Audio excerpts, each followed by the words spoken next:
there's something about the comedy and the work that you guys do that is extremely punk rock. Because it's so different than everything else other people were doing at the times when those things were released, and still to this day, there is nothing like the products that you've put out. So tell me, like how has punk rock influenced you, and like how did that start? Did it start at like an early age, or what?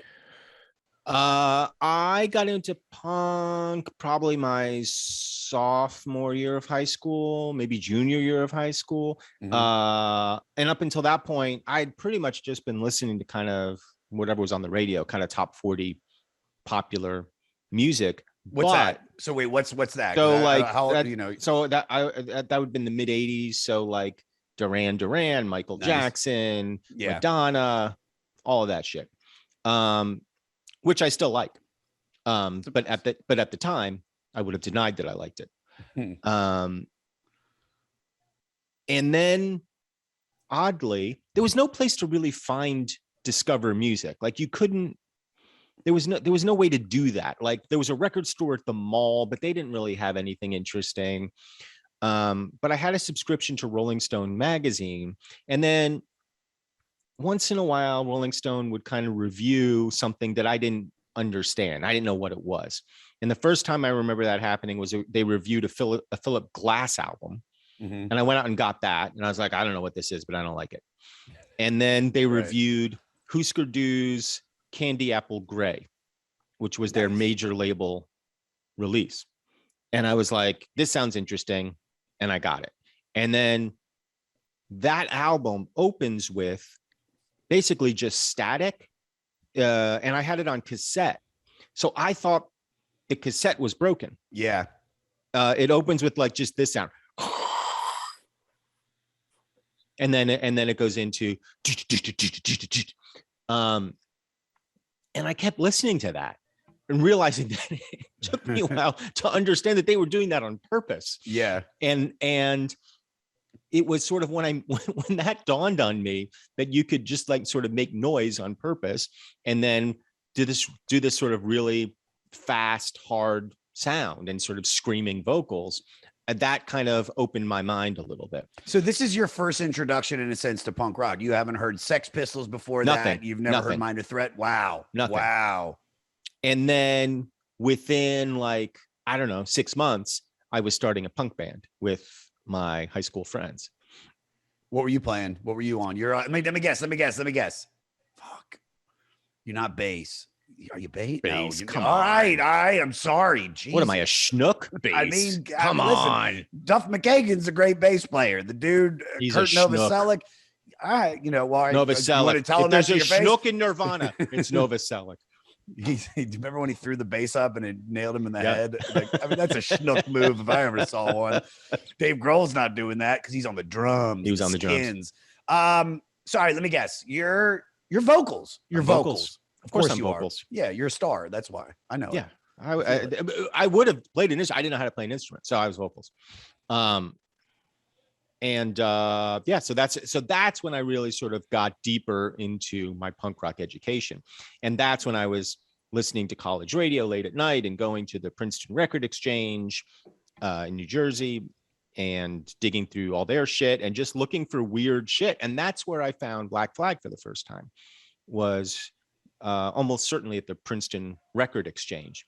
And Black Flag, in my memory, is the first band whose album covers kind of scared me. Yeah.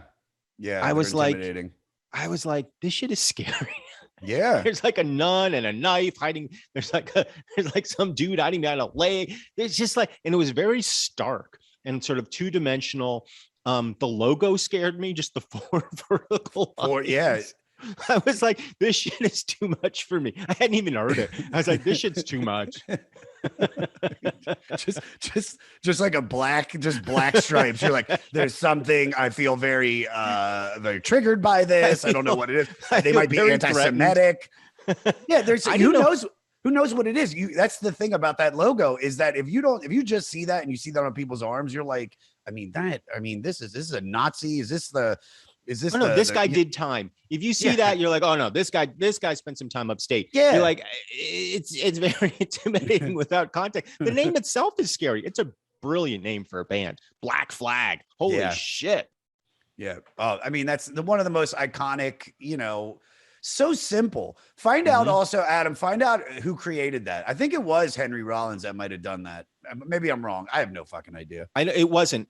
I'm almost sure it wasn't because when he joined the band, my understanding is he got it tattooed on him. So the logo I think was already existing by the time he joined. Okay. All right. I think because I was going to ask you this later. Is there a more iconic symbol No. than those four stripes? Like who, what's Van what's Halen is the only other like sort of band logo that I think of, like when I think of like just classic logos. But Black Flag is so much better. Oh my God. So yeah. much better. It's You know what- it's incredible. You know what's one of the lamest? The Red Hot Chili Peppers, like little fucking like I don't know what it is. Pull that thing up. I hate that. Their COVID-19 logo. Yeah, dude. It's their cock ring, spiked cock ring logo. Yeah, it's a fidget spinner. Yeah, that's not a great logo, but Not a great whatever. Logo. They Whatever. try their best. I mean, they're fine with it. millionaires. No, they're millionaires. They're fine. But yeah, so you see that you're intimidated by it. So then yeah, look at that. I just hate that. Yeah, it's not great. I'm It's with not you. great. It's It's like a European ambulance symbol. Or American. I don't know. It's an ambulance. So so continue. Yeah. So you were saying you see that, but you're intimidated by it, you're scared. So then how did you suddenly because Husker Du, we did Husker Du. I might fuck the name up because we haven't done this. It was like almost 3 years ago we did the record. Not Newfound Glory. Land Speed Record. No. It was the one right after Zen Diaries. New Day Rising. New Day Rising. And that was my first like real deep dive into Husker Du. The only time I had heard about them prior to that, besides like in passing, was in Joe Dirt when he's like Husker Do's, Husker Don'ts. And so when I had no idea it was gonna be punk rock, and nor did I even have any idea that Minnesota was this huge place in music, putting out a band like Husker Du, and then you dive into it and you're like, wow, this band fucking rules. But that's totally different than anything that was on this record. Do you know what I mean? Yes. Yeah. I mean, I hear a lot of overlap. I hear a lot of similarities. Fucking my dogs are fucking. The mailman's here and the dogs are going nuts. It's all good, dude. I got Lecca in the back. I thought it was my neighbors. I have these college students that I live in Gramercy, and I have these college students that play like, what is that? Not beer pong. It's like a collaboration of beer pong and what's the one where you throw the sandbag into the little hole? Cornhole. Yeah. They do like a variation. It's actually quite good. If I was friends with them, I think maybe I'm just mad that they don't invite me over. Go on over. Ask if you can play. I'm sure they'd let you. I'm 42, bro. I think they're like 23. And then I'm like, hey guys, my voice, like, how you doing? I've been hearing you guys play cornhole, beer pong. Mind if I join in? Oh, what are you listening to? The new Olivia Rodrigo? Have you guys heard Husker Du? All right. You don't like it? Okay, I'm going to go back to my domicile. You guys like Maiden? I got some Maiden. Yeah, you guys want to hear some Judas Priest? Now, he's a homosexual, but he is one of the good ones, all right? I hear a lot of particularly in their older stuff, the drums relate, the guitars relate, but like to me, Husker Du is kind of like Thinking Man's punk, and I never thought of Black Flag as like Thinking Man's punk, even though I think it is. It is. Yeah, but I never thought of it that way. And I don't know that Husker Du is particularly like Thinking Man's punk either. It's all, to me, it's all sort of similar. Yeah, punk music for the most part is if you go back to the beginning of the roots of it, where it started, and then listen to every different variation, even if it's a band like Wire, which is more post-punk. And I actually don't even know if they're post-punk. I think they are came out 79. But like, yeah, the Minutemen, they all kind of have this same, whether it's the tempo, it's the lack of, because you would never call somebody in a punk band like, oh my God, one of the most brilliant guitarists of all time. But there's a passion, there's an energy, and there is very like almost going against the norm. That is the one like thing that runs through every punk record that I've ever listened to. Yeah, right. And that's kind of the point of it. Yeah. But not ironically, Greg Ginn who's the guitarist in Black Flag, was named by Rolling Stone magazine one of the top 100 guitarists of all time. He's number Really? 99. Yeah, number 99. I like that. I'll put him in there. I'll put him in there. All right. So what's your first foray into Black Flag? What album did you buy? I don't think I bought an album first, but I think our band was learning. I think we played TV Party, which is on Damaged, which is on this record, yeah. And so that was the first one that I really like spent any time with. And I liked it. I liked that it could be dumb and funny. And it made sense it sort of made sense to a high schooler, like, oh yeah, we're going to make fun of this like dumb shit that people do at night because they have nothing else to do with their lives. They go and they watch TV and have a couple of brews. Ha ha ha. Like, I liked that, you know, that kind of spoke to me. It made sense. And I don't even know that I knew it was Black Flag when we were learning the song. I just knew it was TV Party. Yeah. It was cool. It's a cool song. It's definitely a cool song. It's actually probably the funniest song on this record. I think it might be the only funny song that I can think of that's on the record. I think you're right. Yeah. I mean, so then what draws you to a band like Black Flag then? How are you on this album on my podcast? At a certain point, yeah, tell me. You go from Husker Du to the Sex Pistols to then me is at Princeton Record Exchange, just looking for shit that seems nuts. So I pick up the Dead Kennedys, I pick up Circle Jerks.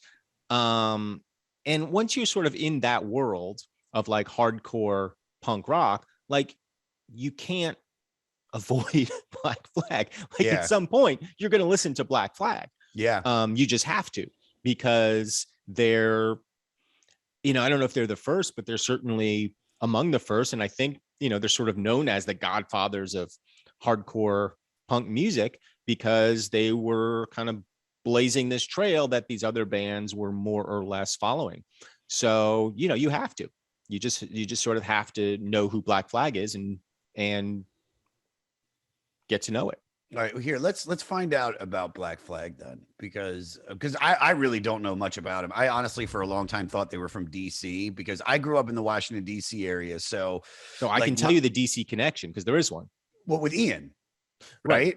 So this is my cool little story about Henry Rollins. Right before I moved to Los Angeles. Cool. First of all, I should say I've seen Fugagi. I've seen Fugagi. It's a Korean barbecue. No, I've seen Fugazi live a few times. Used to play a bunch of free shows in the DC area. Never was like a huge fan, but I had friends in high school that were really into hardcore, and they were like the cool kids that I was in kind of like a mock band with for a moment, but they were the guys that I would go to concerts with. Like we saw like Orange 9mm and Korn, which I've talked about, at the old 930 Club. And so there was this cool thing. And people in DC would wear the Minor Threat t-shirts. They would wear the Bad Brains t-shirts. And so, but I never got into punk. I was more, hair metal, and then into grunge, and punk never made its way into the music that I would listen to. It's aggressive. It's definitely a vibe that, like, this record was hard for me to listen to in the current state that I'm in, because I'm very happy. I'm walking around. I just moved to New York, and I'm I'm listening to a lot of jazz right now, a lot of like laid back Oscar Peterson trio, and then it's like, okay, well, let's put on this record as I get on the subway, and it's just like and then the guys are dancing in the fucking on top and inside the subway train, and you're like, it's hard. But that being said, there's something that I always thought was very cool about it. Even though I might not have dug it, I would go to these stores in Georgetown where you could just see all the records that you had just mentioned, the cool t-shirts, the Manic Panic, the bomber jackets, the Doc Martens, everything about it I thought was really cool. It was just a music that I just never connected to. And then cut to 2000, and I guess it was 2007, July of 2007. I'm getting ready to move to Los Angeles. and I go to Adam, I want you to look it up because I might fuck it up. I don't want to say Fort Minor, but there's this field in Washington, D.C., and Ian from Fugazi and Minor Threat is putting on a free show. And I have a buddy, John Moyer, who I used to go to a lot of concerts with. And he's like, dude, come with me. We'll go check out the Simpsons exhibit because they were turning 7-Elevens into different like quickie marts around America. And I was like, well, I'd love to see that. He's like, yeah, it's right by where that show is. So we'll check that out. And we go there and we're there early, and helping Ian set up, because there's no real roadies, is Henry Rollins. Cool. And I'm just like, I go up to him and I talk to him for a few minutes. Is it? Yeah, I think it was Fort DuPont. I have a t-shirt for it. Fort DuPont Park. And I get to talk to him and just like the calmest guy, one of the nicest dudes. You know, I'm not gonna, you know, I don't talk to him about punk music, but we just talk about the DC area, and he couldn't have been cooler. And so then, I mean, cut to really me starting this podcast. Well, that's not true. I went to go see Bad Brains. Bad Brains was the first real punk band that I really started getting into because there was something I really, really loved about band in DC. And then I went to see them live at the now gone House of Blues on Sunset Boulevard. And then I started this podcast in 2019. And, you know, realistically, like I said, Husker Du, that was one of the first real punk albums I've really did a deep dive in. And who else did we do? We've done, you know, Minutemen, who I loved Minutemen. And now this, what else have we done? We've Adam, who else have we done? We've done not. I want to say. I'm going through the list right now to see what punk bands we've done. Who did we do with? Oh, not the Specials. Fuck. Who is that band? God damn. It doesn't make a difference. What I'm saying is, as I listen to this now more, I appreciate it more. But there's something about Black Flag that is just raw. It is scarier. It is almost more intellectual than a lot of the other music that we've done so far. Yeah, I think they are. You know, looking back on it now again, they are more intellectual than I remember them being, maybe because my introduction to them was TV Party. But yeah, they're talking about real shit. They're talking about depression. They're talking about feeling fucked up. They're talking about, you know, rising up. You know, all the sort of classic pillars of punk rock music. And it is more aggressive. It is more minor sounding. It doesn't have, there's really nothing kind of poppy in it. Like Minutemen, I feel like, yeah, there's some pop stuff in there. And Husker Du, there's some like pop stuff in there. And certainly like the Sex Pistols is almost, I feel like, a pop band. That's a in pop a weird band, way. Yeah. And Black Flag isn't doing any of that. You know, they're just like muddy and aggressive and sort of dirty sounding. And then you've got Henry Rollins, and you sort of feel like listening to it that he might pop through the speaker and punch you in the face at any given moment. Yeah. You know, he might just be like, fuck you. Ow, Henry, you know. And he as a front man, I found was like the first front man that I found kind of scary and intimidating. Yes. He just seemed like he wanted to fight and fuck people up. And if there was a mosh pit, it sort of seemed like, well, he was just going to get right in there and throw some elbows. Yeah. And that sort of simultaneously repelled me and attracted me. You know, I liked it and I was afraid of it. The next band that did that for me was NWA, where I was like, oh shit, these guys like mean business. You know? Like, they're not fucking around. I felt that way about Black Flag too. You know, and I don't know how much of it was artifice. I don't know how much of it was a construct, but it felt organic. And I think to a large degree it was. I mean, they were pretty young. I mean, I think Henry Rollins was like 20 when he joined the band. And the other guys were probably right around that age, maybe a year or two older. I don't know. But what's interesting to me about Black Flag is because I feel like most people associate Henry Rollins so strongly with that band is that he wasn't the original singer. There was another guy that conceptually the band comes from the guitarist, Greg Ginn. And there's a whole like weird backstory about how they got the record distributed. Greg Ginn I think it's Gin. I've never heard his name pronounced out loud. Ginn. Could be Gin. Could Is be it Ginn? Gin. It could be. I don't know. I have no idea. Yeah. I'm going with you. I like Gin just because it sounds a little harder. It does. He, when he was 12 years old, started a company that sold like electronics, like electronic components through the mail, called like Standard something Tuner, whatever, and like was making like money doing this. So he was like creating catalogs and sending them out and distributing it and had this little business going. When Black Flag wanted to release their album, nobody wanted them. They sort of had this deal with this band called like Unicorn, who was like associated with MCA, and MCA wouldn't release the band. So Greg turned his company into a record label, SST Records. And that's where SST comes from. And SST ended up releasing a whole bunch of bands, including Minutemen, and their big act, I think, was Black Flag and Husker Du. Originally was on SST Records. And to go with what you're saying, I think that's one of the things that I found very cool about Minor Threat, about Fugazi, is they're basically doing what people that comics are doing now with Patreon, is they're going direct to the consumer. So it's like, all right, you don't want to put our album out. I'm going to create Discord Records, and then I'm going to sell my own shit, take my own money, pay everybody fairly. And you guys can go fuck off. I think that's punk rock. That is like what we're doing now in comedy, is the exact same shit. And I think Black Flag was the first band to do that. I might be wrong about that, but I feel like they were kind of the DIY pioneers that then Discord followed and other labels followed. Look that up. So here's my little smorgasbord of what I got. So originally they're called Panic. They're formed in 1976 in Hermosa Beach.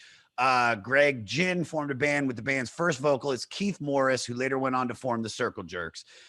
Chuck Dukowski eventually joined on bass. Brian Midgall was the initial Dukowski, drummer. such a schnook name. Dukowski. Such a schnook, dude. Also could have been a great writer. Chuck Dukowski, he's a drunk. He's hanging out at a bar right now in the Lower East Side. This guy, he's fucking over. He was the drummer, is later placed by Colombian drummer Robo. There was another band called Panic, so they changed their name to Black Flag. The name was suggested by Ginn's brother artist Raymond Pettibone, who also designed the band's iconic logo. So big ups to Raymond, which is the stylized black flag represented as 4 black bars. Pettibone stated, "If a white flag means surrender, a black flag represents anarchy." Right. I love that. And it's perfect. And you're like, yeah, that makes sense. Perfect. That makes perfect sense to me. It just looks anarchic. 100%. So they had one release with Morris in 78 called the Nervous Breakdown EP before he left the band and was replaced with the fan of the band, Ron Reyes, who he was a vocalist on Jealous Again EP, not to be confused with the Black Crowes Jealous Again, before he quit mid-performance. Oh, I love this. Before he quit mid-performance because of escalating violence in the crowd. I mean, that's punk rock. Dude, I mean, we were talking about like PIL and all these other bands, like people like, dude, the Go-Go's would get spit on, and it's like, and this dude can't take it. Well, what I think is interesting about that is that was probably a moment. I mean, it was a moment before sort of punk rock was that. It was a moment where it was finding itself, was trying to figure out what it was. And when you think about like the kids who were punks versus like the kids who were metalheads, the punks tended to be, I think, a little more pacifistic. They were like more intellectual. They were like reading fucking Marx, they were just, and it felt like the metalheads were the kids who like wanted to kick ass and drink beer and fuck shit up. And Henry Rollins may be one of the main drivers of this. That punk rock movement did have all those people in it, but it also had this super aggressive macho side that you would see at these shows. And I can understand how somebody who joined a punk rock band because he was like, fuck you, we want to do things our way, would show up and start singing into the audience, and people are slam dancing. It's like, this isn't what I wanted. I didn't want people to get broken noses and concussions at the show. Fuck it, I'm out. And then Henry Rollins is like, yeah, more of that, please. You know, you can sort of see how that might have happened. Yeah, you know it's funny. You said how he sounds like he's gonna like jump through your speaker and punch you in the face. Like Mhm. he's literally singing in a fighting stance. Oh The yeah. way that he gets down, he's all quads, and so he's like no shoes on, so he can just jujitsu you. Like he But and like think about like what was going on in like the punk scene elsewhere at that time and compare it. So like look at the Ramones. Like the Ramones, you don't think of as like a violent band, right? not at all. Yeah, You don't think of like the Talking Heads, who are like sort of thought of as like a punk band, or like Television.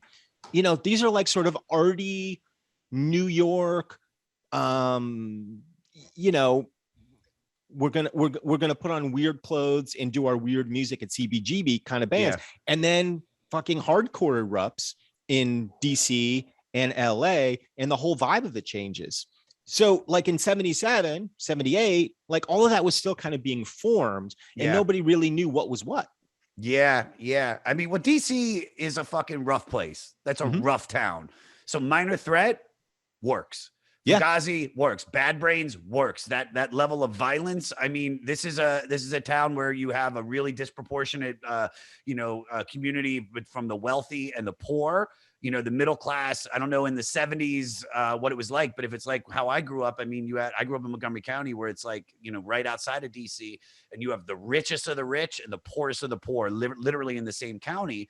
And then Los Angeles, as everybody knows, Los Angeles is a hard town. Hermosa, on the other hand, it's fucking where the Comedy and Magic Club is. I mean, they don't even let you cuss on stage, so they can go fuck themselves. But yeah, it's like, and you're a beach community, but still, there's violence, there's racism, there's this, there's that. And I mean, Henry is the epitome of that. He is that very well-read dude that also is built like, he's built like Joe Rogan. Like, yeah, dude, look at this. Mhm. I mean, and this is, what I love about the first thing I noticed in this picture is just how racially diverse. There's like three black guys in there. This isn't like just, because people think of punk rock, they're like, oh, this is like skinheads and just white dudes. Like this was everybody. We actually had a comic. I don't know if you know him. His name's Chappelle Lacey. He's a black comic, but also he used to be in. He used to do like the cheerleading in high school and college, and he's a big dude, and like punk rock changed his life because for the first time he could hear the lyrics that really represented him and in the pain of what he was going through. And because this isn't just like those bands that were out at the time that you mentioned, Madonna, Material Girl in a Material World, and Michael Jackson, Please Be Mine Girl. This is like real shit. It's the same shit that I say lyrically punk rock is, whereas it's the same as NWA, where they're talking about the real things that are happening in the world and the violence that people are dealing with. It's the same as the outlaw country people that were writing about what it was like growing up, poor and fighting people. And it's like, I think that's really ultimately what attracts a lot of these outsiders to this music, is that finally there is somebody that's speaking to them. Yeah, and that's all I wanted out of music by that time in my life. All I wanted was somebody who was expressing the kind of anxiety and anger and the sense of being a misfit that I felt. And so punk rock, came to me at a time where I really needed it. Were you a total outsider? Like, I were you a mean, theater doesn't every kid? Like, teenager think of themselves as an outsider? Every teenager thinks they're a misfit. Every teenager thinks they're an outcast. I was kind of a theater kid. I was the kid who got pushed into lockers, as people go faggot, like that kind of thing. yeah. I wasn't like terribly bullied, but like, it was like, I wasn't. You were one of the cool guys. I was Ducky. I wanted to be Ducky and Pretty in Pink. Like Yeah. that's sort of where I was living. Yeah. Like that kind of kid. So when did you start finding people like, besides your group in high school? But it's like, that's the whole thing about high school, is that we all think that that's the world. And I mean, one, I couldn't imagine like how horrible it feels now to have social media and have everything there. So now you're not only dealing with the school, hierarchy, you're dealing with like a social media and so it's like, it's not until you really get out of high school. What, Adam, you okay? You almost had to stop, but then you got back. Oh, what do you mean? You were almost a little froze. jittery. Oh, okay. You're Well, good now. Sorry. okay, good. Thank God. But yeah, so there's so it's like you get out of like high school. Like, so where did you find, was it in punk rock or was it in comedy that you started finding that like connection with people that were like you? Well, it started with the band. I mean, it started with that band, finding a few dudes in my high school who like wanted to do this thing, who could like get into this music, and we could like create a little something out of that. But I definitely felt like I carried that spirit with me when I went to college and helped start this comedy group, which in a lot of ways, you alluded to this before, had that same spirit. Like there was Yeah. something super aggressive about my sketch group, The State. And that was purposeful. I mean, it we absolutely thought of ourselves as a band, you know, kind of like a punk band, more than a comedy troupe. We had it was the same. It was a punk attitude that we brought to it, and we very deliberately tried to infuse our material with the same kind of rhythm and aggression that we were listening to in the music. So, for example, our sketches would be, you know, 2 to 3 minutes as opposed to like 9 minutes, which is what we were seeing on like SNL. Yeah. A lot of times it was as much about the energy of the sketch as it was about the actual jokes in the sketch. You know, it was just about like screaming into a microphone like Henry Rollins was doing, you know? Yeah. And it was intellectual in that way, even though the material was super dumb. I mean, we were doing TV Party, but there was a lot of thought behind it. Yeah. Yeah. It's like you're meeting, you know, everybody that was a part of it. I mean, they're so cool now, but you could see like David going through the same experience that you went through in high school, and Robert and Tom and Joe. The only one maybe Ken.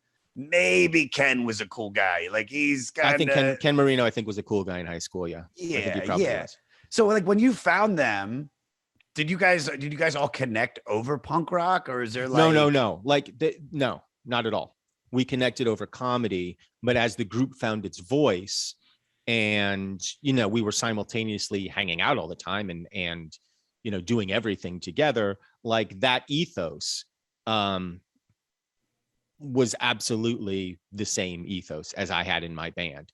Yeah. And when we started talking about like what we were doing, the idea of being a band, and I don't think the word like punk band ever sort of came up, but it was like the idea of being like an indie band, like this scrappy, like do it yourself kind of band. That's kind of what we thought of ourselves as. How long from when you guys first got together and started writing sketches together did you guys actually get the television show? A few years? 4 years. 4 years. Yeah. 3 or 4 years. So 3 or 4 years. So for 3 or 4 years, you're basically, I mean, are you doing this at like Groundlings? Are you doing this at No, like, we couldn't. There was no place to do it. That was the other like punk aspect of it. Like there was no infrastructure in New York City to support sketch. I don't know. There was no UCB. There was no anything. Like there were comedy clubs and that was it. So if we wanted to do a show, like we had to find the space, create a stage, like figure all of that shit out. There was no other way to do it. Yeah. So it's the same, you know, it's the same as a band putting on a show in somebody's basement or something. That's what we're doing. And you're putting you're making the fucking flyers. And also the State, it sounds like a punk rock band too. Yeah. So I mean, I can imagine it just having the same kind of look like of like some of those old hardcore flyers. You're just getting the venue, you're making your own merch, you know, because after a while you're like, man, they really like this shit. Like people are like, we weren't smart enough to sell merch, but yeah, no. But yeah, we were flyering, we were spray painting, you know, our shit on the sidewalks. Like we were doing all that shit. No, that's beautiful. I love that because there's something to be said about, you know, like the State, the Mr. Show guys. Who did we just have on for Mr. Show? We did Talking Heads with Brian Posehn. Mhm. And I was like, if there could have been, it's perfect. Like, this is actually perfect for you doing Black Flag and then Brian doing Talking Heads, where it's like, you know, it's almost. How did he it's like, not talk metal? How did you get him to not talk? Oh, wait, no. It wasn't Brian Posehn. Who was it? Who did it? It was Scott fucking, Aukerman? Yes, Scott. No, Scott Aukerman just did fucking Depeche Mode last week. Who the fuck did Talking Heads? Okay. Oh, never mind. Wait, I fucked this up. Oh, he did De La Soul. Yes. All right, there you go. He did De La Soul. Brian did De La Soul, which is basically, you know, kind of what Mr. Show was, because 3 Feet and Rising was just this stream of consciousness record, which was very much like the Mr. Show episodes. And with the State, it's everything about those first few seasons were so different than everything. It's like even this, like, you guys used one of your bad reviews as like promo for, can you remind, do you remember, you know what I'm talking about? I think David had mentioned this. When our show came out, we just got not all bad reviews. All. No, I don't think there was one good one review. Horrible. And we were obviously like bummed because we thought we were doing good shit. Yeah. And what really sort of turned the corner for us, I think, in terms of both our success on the network and our own confidence in ourselves, was we made a commercial that just used portions of all the bad reviews set to the Bee Gees' "I Started a Joke." And we're just like in slow motion walking through like a field, like just morose, kicking at the ground, feeling sorry for ourselves. And then there's just, you know, this show should be, you know, flushed down the toilet. The executives who greenlight this show should be given drug tests, you know, just quote after quote after quote after quote. And then the last thing is it says "more miserable crap," and then it says with a date for when our new season premieres. And I feel like that was sort of the moment where it just sort of solidified, like, for ourselves, like who we were. And it was totally punk rock, like that sense of like, fuck you, like, we'll take what you gave us and we'll throw it back in your face. 100%. Yeah. And that was great. Yeah, that's incredible. I mean, that's what makes this cool. That's what makes the State cool, is the fact that you're just like, we're going to do our thing. People dig it, and there's people that dig it, and they're not, you know, they're not I want to say the majority, but it's just like the people that get it fucking get it. Mm-hmm. You know what I mean? That's what's beautiful about it. All right, where did I leave off with all right, so we got Pettibone, because I want to, right here. So he leaves the band, vocalist, jealous again. He's replaced by another fan, Des Cadena. He did well as a vocalist, but with no experience singing nor vocal training, combined with an intense touring schedule, he blew out his voice and decided to only play guitar instead.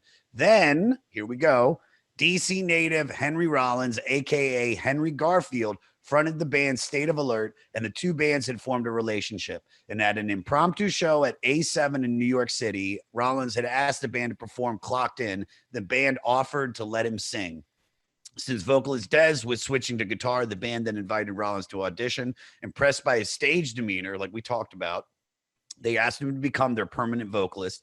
He acted as a roadie for the remainder of the tour while learning Black Flag songs during sound checks and encores. Rollins came into the group with one recording credit to his name with his prior band, who recorded No Policy on EP released earlier that year. And there were few opportunities for punk rock bands to perform in the Southern California area. Los Angeles club The Masque, MASQUE. Mm-hmm. The Mask at the QA. The Mask. Okay. Yeah. The Mask was the center of the LA punk scene, but did not often admit bands from outside LA proper. Black Flag organized their own gigs. Here we go. Performing at picnics, house parties, and schools. Yeah, it's just like, can you imagine? It's like it's your kids. It's like Juliana, it's your kid Sierra. 2, 3, 4. I love it. That's what you got to do. That's what you guys did. It's just like nobody's gonna give us a fucking chance, dude. It's the same shit I tell people that are disillusioned with their career, and the norm in either LA or New York Same thing that happened with me, man, which is like I went the old school route. I did New Faces and nothing was happening. So I said, okay, how can I have fun? What do I love? Let me combine comedy and music. Let me start this show. And then the next thing you know, I'm getting everything that I want, because you have to do it yourself. If you don't, nobody's going to do it for you. Yeah, that's exactly right. And Yeah. you know, I think in their case, in our case, it also felt like an imperative. It also kind of felt like, well, we don't have a choice. Like, this is just the shit we have to do. Like, Yeah. not like this is just, you know, like when we started, it was like, we're a college comedy club, but we never treated it that way. Yeah. Like, it was always like, no, this is like what we do. Like, this is everything. And when I was in a punk band in high school, it sort of felt the same way. It was like, you know, just a shitty high school punk band, but like we treated it deadly seriously. And, you know, that's something I've always liked about the bands that I've always liked, which is you just get the feeling like this is their lives. Like, this is life or death for them. They'll bleed for this shit. Yeah. And I always liked that. That always attracted me about punk. It's like, they're not, you know, Black Flag wasn't trying to write a hit. They didn't have that illusion, you know. No. They were just like, we just have shit to say and we're going to say it. And that's fucking great. And we're going to tour the country in a fucking shitty van, and we're going to eat fucking shitty food and sleep on somebody's floor. And that's going to be our lives. And it's going to be fucking cool. And it is. Yeah, it is. There's something cool about When you're 20, it's not so cool when you're 40. Yeah, when you're 40, fuck off, dude. Just give up at this point. No, at that point, you're like, I want the hit. There's some guys right now that are like working at like a Best Buy that are in a band. They're like, we got a clutch gig tonight. I know we got to sell these fucking flat screens, but we better dial the fuck in, man. We're going to drive 5 hours. 5 hours. This fucking gig for 30 minutes. We're getting paid in chicken tenders, but they're good. They make them there. Okay. No, I think you listen, and to anybody listening, if you got an idea and there's something you want to do, don't wait on anybody to help you. Just fucking do it. And then the people will come once you started doing it. And that's what sucks about it, is that you have to start it. You have to start it. And I think too many people are just like I have a buddy that's got this great comedy show idea, and he does it, and the show does well, but he's like, I want to sell it as a TV show. And I'm like, dude, and he's had production company after production company either get a shopping deal and then they drop it, or it just never gets passed. And I'm like, dude, just fucking make it. Mhm. Just make it. Spend your own money on it. Make it. Put it out on you. You see it with people putting comedy specials now out on YouTube. It's like, just get it out there. Because if not, you're just wasting your time. And it's like, you can't wait. The industry has no fucking idea. Like, the fact that you guys got the state on the air is pretty fucking impressive. Yeah. Yeah. I mean, it was just a confluence of circumstances, and we just got very lucky, you know. Was there like one person that just like believed in it, or what was it like? Because it's just, you know, no. Well, no. I mean, like, you mean at executive. MTV? Yeah, at MTV. Kind of. Yes, there were two. Doug Herzog, who was, you know, a young executive, sort of heading up their original programming, which was new for them. And then the woman right under him, Eileen Katz. Like, they're the ones who went to bat for us. They're the ones who like stuck with us after that first season when it wasn't quite taking off. Yeah, they're the ones who believed in us, you know, from the network point of view. When did you see it click? You said when the first season wasn't taking off. When did you see like the big change? Probably towards the end, probably towards the beginning of I would say probably towards the beginning of the second season. I mean, things were starting to kind of move after the end of the first season. Yeah. Like, you know, you could just sort of sense like people were starting to pay a little attention. And then in the second and third seasons, like, you know, it really felt like we were building something. And then we fucked it all up. As you do. Wait, how did you fuck it all up? Well, we went to CBS. See, you know, MTV wasn't paying us anything. We were like, this is bullshit. Like, we're making $400 a week a guy. And it was like, this sucks. And then CBS was like, hey, come over here. We're like, all right, yeah. Idiots, fucking idiots. But the truth is, like, we were like a punk band. Like, we couldn't have survived that much longer anyway. I mean, we were our own mosh pit. I mean, we were all elbows and knees, we were like at each other, not that we were fighting all the time, but just, it's a lot. It's a lot to deal with. There were 11 of us and we were just fucking scrappy, and like all the same attributes that helped us help fuel our success were the same attributes that were like going to break us apart. We were going to whirl apart at some point. So, we had a nice little thing and then it fucking fell apart. But on that note, though, you step away for a few years. A few of you guys work with each other in different things. But we were working with each other throughout. Like it was never like, fuck you, I never want to see you again. It was just like, this shit kind of sucks. And let's, and then, the group sort of split off into little things and people started doing shit here and shit there. And then, we all continued to work with each other. Like that never went away. Yeah. It was never like a personal thing where people were like mad at each other. And excuse me if I, for some reason, it was because when I was on the air, I fucking loved it so much. It was you, David, and Michael Showalter. What was the show? It was Stella. That I loved that fucking show so much, and that was punk rock. And then Wet Hot American Summer, that's punk rock, because we talked to David about how that happened. And it's just like, it's just, like we said, it's like the people that get it are going to fucking get it. And look where it's evolved into, because it was something that was made and got almost shelved. And then finally it starts catching this cult following and then becomes this huge thing where now you've had it, you're on Netflix. I mean, now that's what's so great about these, I don't ever want to use the word selling out, because I love that Metallica thing when he's like, yeah, we sell out stadiums. And it's like, but that's what you do. You do your own shit. And then the industry comes calling to you. And then all the money and everything that you want, everything that you guys have done, even Reno 911 with Thomas and Carrie. I mean, it's so different. It's so cool. And it's almost with the State and Stella and Wet Hot, it's like, man, these are some things that are so special, and they speak to certain people, and those people, I mean, because they were with you. Those people that watch the State, like they're with you with whatever you do, because you did something for them when nobody else was, and that's fucking beautiful, man. Yeah, and that's what those bands were for me. That's what Black Flag was for me. That's what like Minor Threat was, and Fugazi was, and all those Husker Du and all those bands.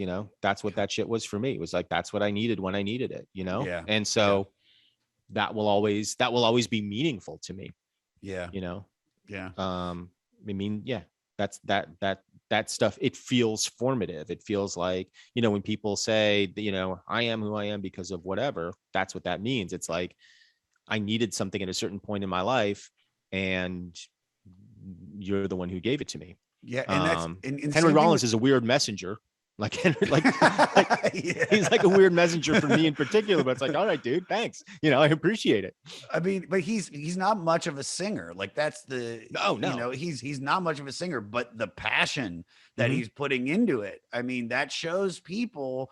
There's, many bands. I mean, I know we have a fact coming up later, but like Kurt Cobain said that this is his top 50 records of all time, or maybe even 30. It's like this influenced people and showed people that, just like the State, showed people that they can do it. Oh, I have these weird ideas, or I don't know how to play guitar very well, but I can do like some power chords. And it shows people that you don't, have to be Jimmy Page to play guitar. As long as it's me and my drummer talk about this all the time. It's like, you can be the most technically sound musician in the world, but if you don't have the feel, it's never going to work. The feel is more important than being able to play, an actual like Spanish guitar or guitar solos. As long as you can go up there on stage and you just put everything into it, people are drawn to that.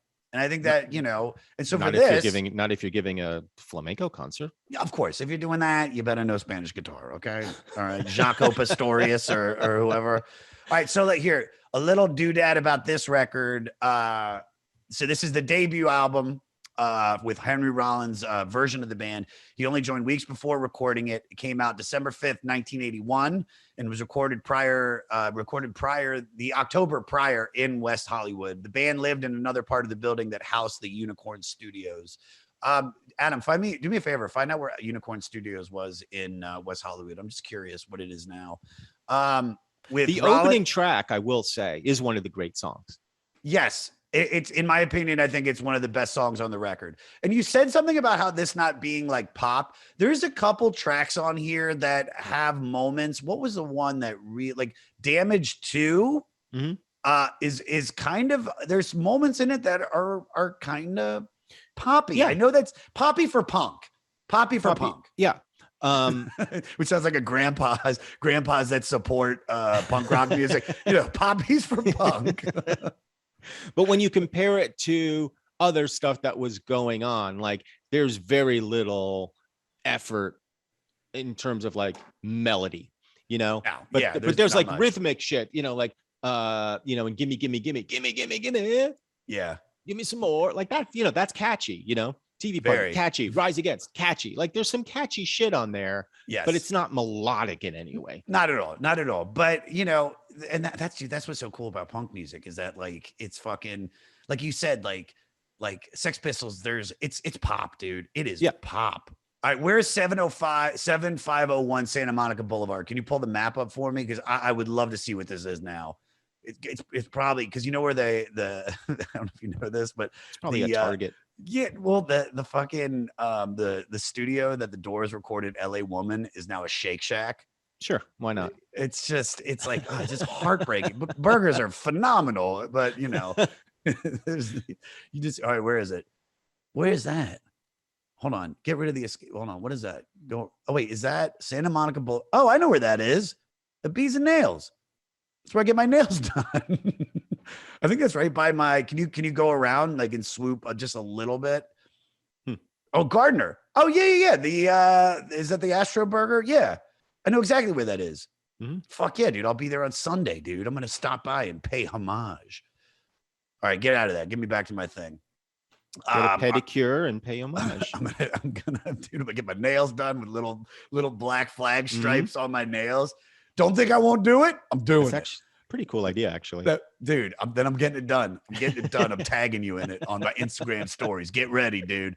So Gin once stated that after Rollins joined, we couldn't do songs with a sense of humor anymore. We got into the very serious way of poet thing. So they started, you could tell. I didn't listen. I don't know their previous stuff. And then drummer Robo was wearing bracelets on his left wrist that rattled when he played. The rattling, whenever he hit the snare drum, especially when he hit on the downbeats, became part of their sound. Wow. Yeah, I can't hear that. Neither can I don't hear that at all. So is there anything out of this that is important? Let me see. The earlier 4-piece versions are more focused and much cleaner sounding. Damaged recording are more akin to a live recording with little stereo separation of guitars and somewhat muddy. When asked about the low fidelity production, Spot has said they wanted it to sound that way. However, the artistic content and expression on the album showed the band pushing punk or hardcore music to a new level with deeply personal and intensely emotional lyrics. As such, Damaged is generally regarded as Black Flag's most focused recording. Do you agree with that? Like, do you think I don't have an opinion about it. Okay. I don't have an opinion. To me, Good. Black Flag, like that Henry Rollins sort of era Black Flag, all has a pretty similar vibe from album. They all sound the same. Okay. The same, I don't know, but like, I don't know, like more focused. I don't know. I don't fucking know. From what I know about hardcore music, this is definitely a different sound than what Bad Brains was doing. Definitely what Minor Threat was doing, but it still has all that same intensity. And like you mentioned, Rise Above. I mean, immediately you notice Henry Rollins is just, this like short, sharp, like bark of a voice. And I think it's a much more potent instrument than anything else on the, you think of Black Flag and you think about this record, it's like Henry is what's sticking out every single song. It's like he is angry. You can feel that when he's saying it. Let me see. Adam, are there any of these songs that have any good facts on it? That you think are worth? Like if there's a better punk anthem than Rise. again, I can't think of one. Like it's just that's just kind of it just kind of encapsulates the movement. Yeah. Adam, do you think about? He's thinking about that. Can you pull up like maybe there's a list of like greatest punk songs of all time? I don't know if somebody there's a list for everything, so I'm assuming. No, you're right. You're right. And what a way to open the record with. Oh yeah, unbelievable. Unbelievable. Are you for the world to be introduced to Henry Rollins? I think that's a perfect introduction. Mhm. Six Pack's another song I really liked. Mhm. It tackles the same subject matter as Minor Threat's Bottled Violence, though with the emphasis of being a drunk loser rather than beating the crap out of somebody else. This is the thing that I really liked about this record, and I think I really like about Black Flag. There's they make fun of stupid people. Mhm. You know what I mean? This is like Black Flag loves making fun of stupidity. So let me ask you: are dullards something that you guys like? Because I feel like in comedy we have to make fun of the dumbs. But what are your thoughts on stupid people? I have given this a little bit of thought because I always think about in comedy, I think about like Carlin and how he always positioned himself as the guy who does exactly that, just making fun of idiots, you know? Yeah, Um, but then thinking to myself, like, that as much as I love Carlin, there's always something that rang a little false about that to me, if only because we're all fucking idiots, you know? And we all make bad decisions and say stupid things and trip over ourselves. And um, I never, in comedy, I don't like elevating myself and my intellect above sort of other people, yeah, even though only not because other people aren't guilty of all this shit, but just because I know I am too. Like I'm as much a hypocrite as anybody else, and I don't like to pretend that I'm not. Um, and I'm trying to think like how I think about Black Flag in those terms. There's definitely like in a lot of punk rock, and I think Black Flag included, there is a kind of moral posturing. There is a kind of like, um, we're sort of leading you to a better way and a better day, and we're going to rise up. We're going to rise against. Um, but ultimately, most of it is just empty promises. Most of it is just sort of words, and yeah, it's so it never translates into anything. But when you're 19, 20, 21, maybe you just need to hear that. Maybe you need to have, every generation needs to have that hope. I certainly think you do. And we were joking about Novoselic from Nirvana being a schnook. I don't really think that. Wait, But you like don't? but he I thought ended that up, was. I thought we were connecting over that. I thought that was our thing, dude. but like he ended up running for office, and you're sort of like, all right, like you're an outsider now, sort of trying to become an insider and make change and do something positive. Like I can get behind that. I can get behind people who like become activists and do shit. And I think Henry Rollins, in his way, is that. I think he seems like the guy that he was to me. He seems Yeah, true to the vision that I thought of Henry Rollins as, and I think he's maintained a lot of credibility.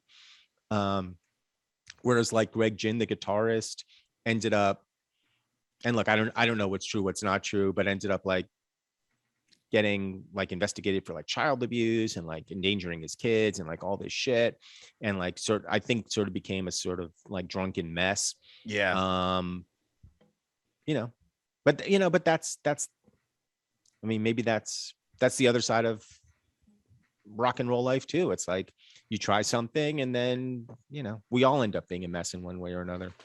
yeah. Some hold it together better. Yeah. Some let it destroy them. One thing about Henry though that you see, probably you didn't see so much when he's doing Black Flag, but it's he's like we said, he's an intellectual, like he's Yep. a poet. He's putting on, he's he's written books. Like the guy is He started like a publishing imprint. Yeah. He's a thinker. Yeah, he's a thinker. And then I mean, talking about like religion and stuff, like, because I understand that you're an atheist, right? Henry Rollins wrote a piece in LA Weekly explaining why he isn't an atheist, but also cops to not having any religious or spiritual beliefs. And that attitude seems pretty on the mark for people who are heavy into punk anti-establishment philosophy. Did you start forming your atheist perspective out of cultural consumption as a youth, like punk rock, or did it come from somewhere else?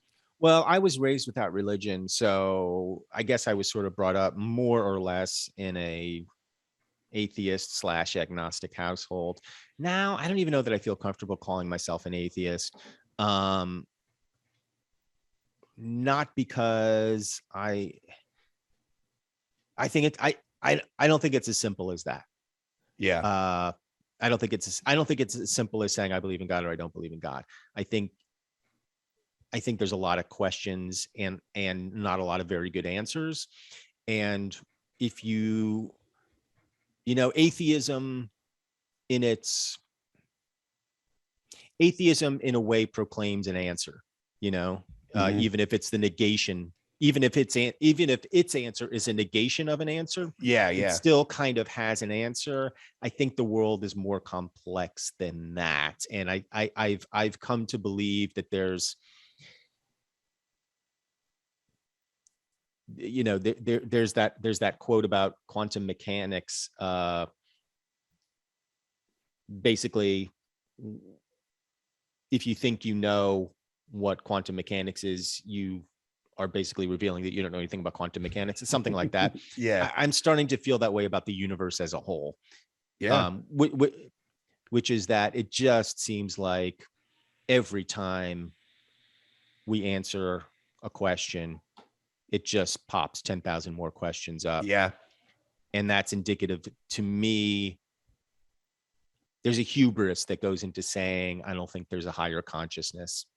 I'm starting to think there might be. And whatever you call that, you can call it that. I mean, this is like what I've been trying to figure out through mushroom use and LSD use. Has it worked? Sometimes I feel like, because it's like when you start really just thinking about existence and like, okay, well, there was the Big Bang. All right, well, then what was before that? And then like, how did that Big Bang cause? Well, it was energy. It was like, but what? So you have to take it back to somewhere, and it just keeps going and going and going. All I know, which isn't anything, is that there is an energy and a balance in the world. And once you accept that for every positive reaction, there's a negative reaction, and and good things are going to happen to bad people and bad things are going to happen to good people. And there is no real, concrete evidence in how this all started, and just to be able to enjoy it. Because that's it. That's the main thing, is that I think, like, I remember I got into a conversation with a woman about in Arizona, of all places. She probably doesn't remember that conversation. No, she doesn't. But she got mad at me. She got mad. She doesn't remember. She might, because I had just performed. I just headlined at a comedy club, and she was like complimenting me, and we started somehow talking about religion, and I said something, well, yeah, I'm not a very religious person. And then she looked at me, she goes, oh, are you one of those LA people that just believes in an energy? And I go, well, kind of. And she said, well, I really cherish my Christianity and my religious beliefs. And I'm like, totally, as you should, because and I said it, and I'm going to say it more honest here, which is just like, look, we're all scared of dying. We're all scared of what's going to happen after this. We have no idea what's going to happen. So certain things are created to give us an idea that we're all going to be okay. And if that's what makes you happy and makes you push on and enjoy this short time that we have on this earth, good for you. It's like all you get is these, if you're lucky, 60 to 80 years, maybe 100 if you're really lucky and you eat wheatgrass and shit like that. But for the most part, it's just, there is no nobody knows what happens. Nobody knows how it started. So just accept that and just enjoy. And once you do that, I feel like you're going to be in a good place, you know? Yeah. I mean, I don't know. I don't know. I kind of agree. Because I think, well, I do agree, but I think the word enjoy maybe has a deeper resonance than the kind of like, take a pill, have a good time. I think enjoying maybe encompasses something deeper and broader than that. And I'm not saying you were suggesting like just, hedonistic it up, go skinny dipping and get your dick sucked. Like, I don't think that's what you were saying. Don't threaten me with a good that time. too. That Come too. on, Don't dude. get me wrong. I'll take a dip and a sip. Come on, baby. Like you're speaking my language. All you had to man. do is ask. I'll suck your dick. All right. I will totally suck your dick. Yeah. David sucked my dick. You suck. Carrie didn't suck my dick, but I'm getting everybody on the state to suck. Did you suck her dick? I sucked her dick. Yeah, Right we on. listened to PJ Harvey. It was great. No, you're right, man. No, I'm not saying like go out and rob banks and just do whatever the fuck you want, but in a sense, do whatever the fuck you want. That's it. You know? Yeah, in a sense. Yeah. Adam In a says sense, do whatever the fuck you want. be good to each other. And what's the last part? I got to click on that. Be good to each other. Adam, why don't you say it, dude? You never talk. Here's my philosophy. Be good to each other. Be good to nature and animals. Try your best to not be a dick when possible and hope for the best because you can only control so much. Boom. Yeah. Boom. Oh, here we go. Rolling Stone magazine said, and their number 8 punk. So this is the number 8 punk album of all time. According to them, yes. According to them. And 7 is Minutemen, Double Nickels on the Dime. That's one of my, and Wire's Pink Flag, which ruled. That was really cool, Michael, because we had we did Minutemen and Wire back to back. Oh, cool. And from when we did Minutemen, we had the lead singer of Soul Asylum on. Mhm. And then the next week for doing Wire Pink Flag, we actually had Mike Watt from Minutemen. Cool. So it was like a double episode. Oh, dude, look at this, dude. And then Gang of Four Entertainment, which I fucking loved. Rest in peace, Andy Gill. The Stooges Funhouse, Sex Pistols, Nevermind the Bollocks. Number 2, The Clash self-titled. And number 1, The Ramones. All right. Random facts. All right. So this is the last time we're going to talk about Black Flag on the podcast. In the new 2020 list, this plummets to number 1. This plummets 147 spots to number 478. It did rank number 25 on the top 100 albums of all time. Not of all time, of the 1980s. Yeah, the new list is bunk. Kurt Cobain listed this as his top 50 albums of all time. And yeah, let's see. Is there anything else? Adam, is there anything else you think is worth mentioning? Not particularly, but I did find a video of Henry Rollins and Cyndi Lauper doing Rise Above together. Oh, really? Yes. I mean, That's go great. ahead. Go ahead and just give us a little taste, dude. Just a little taste. Okay, hold on. Just, come on, dude. Come on. Takes a second. Here we go. Go right to the thick of it.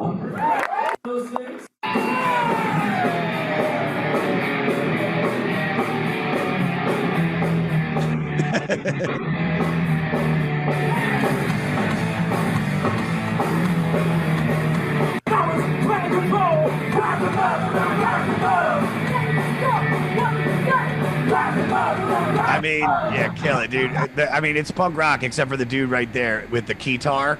It's everything about that rules except for the keytar.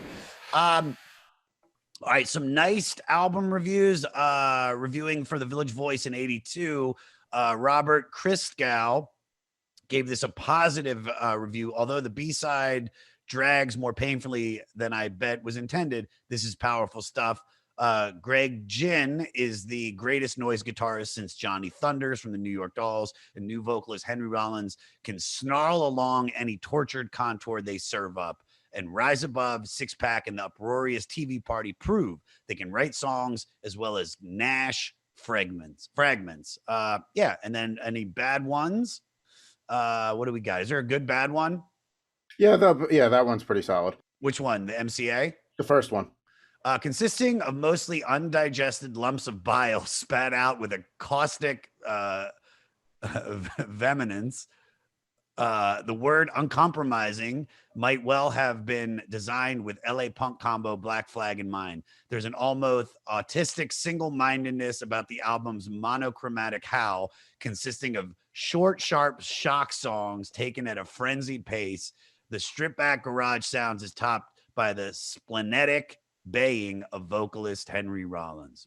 Who No, wrote that? I mean, depending on your point of view, that could absolutely be a positive review. Sure. I mean, yeah. I mean, hey, man, I would listen to it because of that, especially that wording. That fucking wording was hard to get out. Short, sharp shock songs. Fuck. That's like I'm gonna start doing that before auditions.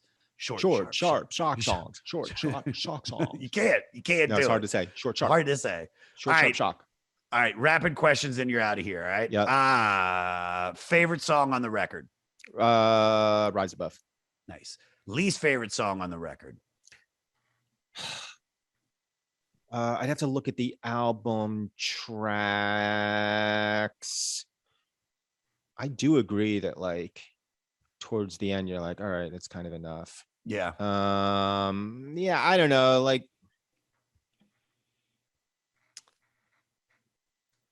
I don't love like What I See. It's on the first side. Yeah. I don't love No More. It's on the second side. Interestingly, they're both written by Dukowski. That schnook. That fucking schnook. Yeah, dude.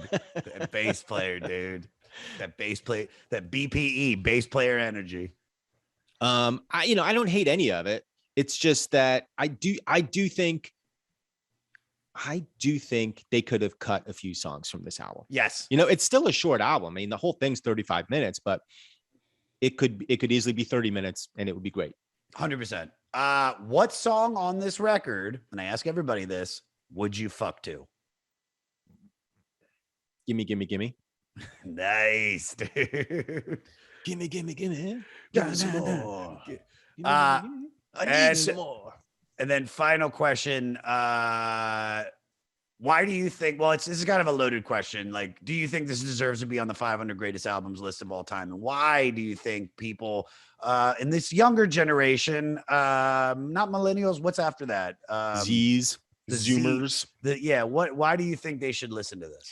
I do think it deserves to be there, not so much because of what it's doing musically, although I think it is doing something new and interesting musically for the time, as well. I mean, yes, musically, because it's announcing something. It's announcing something new in that moment in time. It's announcing not only just a sound, but an ethos. It's sort of saying, fuck you, we're going to do this shit all ourselves outside of your system. And we're not going to care what you think about it. Particularly, we're just going to do our shit because we have to do this shit. Yeah. There wasn't a lot of that going on. I mean, it was starting to bubble up. I mean, Black Flag was not the first punk band, but I feel like they announced the American version of this movement in a way that hadn't been done before. And so it's worth hearing for that. I couldn't agree more. I think if you're going to listen to any punk rock, the Green Days, the Newfound Glories, the bands that are doing it now, you have to go back to the roots. So for this being an important record, I can see exactly why it's on the list. My review could have cut a few tracks, but all in all, I'm going to give it 3.8 fleeces out of 5. What do you give it, Michael? How many fleeces? What's a fleece? That's just what I use to review because I'm the king of fleece. Because one day I inherited money when I was like 18 years old, and I gave half to my parents. It was only 40 grand, but with the other 20,000, I just blew it. And on Why did one they take day, your money? Why did they take it? because it was more, they needed it, man. We were All like, right. All right, it was, I didn't want to give it to them. I tried to fight them on giving it, but they were like, we want to buy the house back. And I was like, here's 20 grand. And then with the other, I wish you were with me back then. You could have like helped like defend myself and keeping my money. But then then like one day I went to the mall and I bought $2,000 worth of fleeces. And so Fucking moron. I know. Well, I was cold. And so the fans call me the king of fleece. So how many fleeces you giving this out of 5? I'm right there with you. I'll bump it up to an even 4. Even 4. 4 fleeces. You heard it here, people. Michael, promote away, please. Anything you got coming up? Anything you want us to check out? Nah, my life is a disaster. I mean, if you want to see me, I'm performing in your town at some point because I got nothing else to do. Nice. Dude, this is great. Thank you, buddy.